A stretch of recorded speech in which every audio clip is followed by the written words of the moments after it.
प्रकृति के 3 गुण होते हैं, सत्व, रजस और तमस।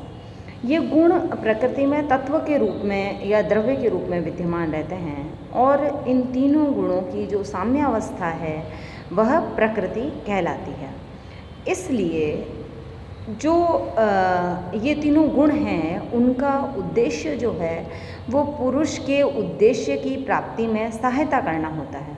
इनका अपना कोई प्रयोजन नहीं है। ये तीनों गुण जो रस्सी के 3 धागों की तरह पुरुष को बंधन में डाल देते हैं। गुण जो बहुत सूक्ष्म होते हैं और इनका ज्ञान हमें प्रत्यक्ष के द्वारा प्राप्त नहीं होता परंतु अनुमान के द्वारा प्राप्त होता है। जैसे हर वस्तु में, संसार की जो हर वस्तु है उसमें तीनों गुण एक साथ मौजूद रहते हैं। जैसे जो एक कोई परीक्षाफल निकलता है तो जो सफल होता है उस परीक्षा में उनको सुख का भाव देता है, जो असफल होता है उसे दुख का भाव देता है, और कोई अन्य व्यक्ति जिसने वो परीक्षा दी ही नहीं है उनके प्रति इसमें उदासीनता का भाव प्रकट होता है।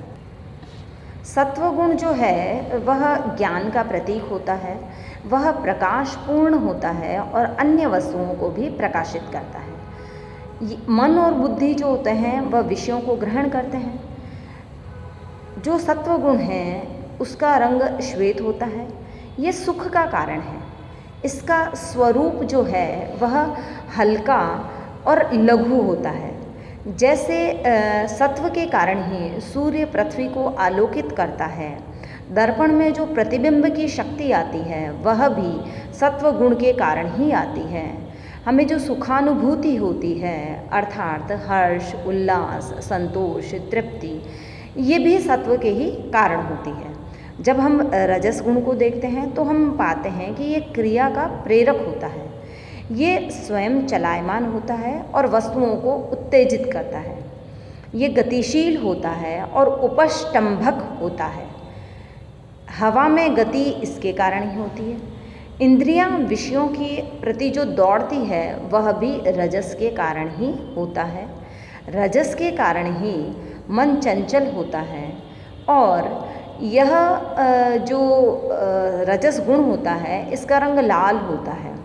सत्व और तमस ये दोनों गुण अपने आप में तो निष्क्रिय रहते हैं परंतु रजस जो है इन्हें सक्रिय करता है और इनके द्वारा विभिन्न कार्यों का संपादन कराता है। जो सुख दुखात्मक अनुभूतियाँ होती है, सुखात्मक नहीं दुखात्मक जो अनुभूतियाँ होती है, विषाद, चिंता, असंतोष, अतृप्ति, ये सारे रजस के ही कारण होते हैं। अब हम जब तमस गुण को देखते हैं तो ये अज्ञान या अंधकार का प्रतीक होता है। ज्ञान का अवरोध तमस के कारण होता है और ये सत्व का प्रतिकूल होता है। ये भारी होता है, ज्ञान प्राप्ति में बाधक होता है। ये निष्क्रियता और जड़ता का द्योतक है। इसका रंग काला होता है। सत्व और रजस की क्रियाओं का विरोध करता है। आलस्य और निष्क्रियता का जो उदय है वह तमस के कारण ही होता है। हम देखते हैं कि संसार की जो समस्त वस्तुएं हैं वह त्रिगुणात्मक हैं। वस्तुओं के में जो सारे गुण हैं वो हमेशा समान मात्रा में नहीं रहते। जो कोई गुण प्रबल होता है वही वस्तु के स्वरूप को निर्धारित करता है और अन्य 2 गुण जो हैं वह गौण रूप में रहते हैं। जो वस्तु शुभ, अशुभ या विरक्त तीनों में से किस प्रकार की है ये उनका सत्व, रजस और तमस गुण निर्धारित करता है और यही उनकी शुद्धता, अशुद्धता या तटस्थता को भी निर्धारित करता है। जैसे हम देखते हैं कि तेल, बत्ती और आग ये तीनों विरोधात्मक होते हैं परंतु बत्ती जो है वह तेल को सुखाती है और आग उसको जलाती है। अर्थात ये जो तीनों गुण हैं वह देखने में तो उनके स्वरूप जो हैं वह एक दूसरे से विरोधी हैं परंतु तीनों जब सहयोग से कार्य करते हैं तो प्रकाश का निर्माण होता है। सत्व, रजस और तमस तीनों गुण एक दूसरे के विरुद्ध हैं, परंतु आपस में मिलकर ये वस्तुओं को निर्मित करते हैं।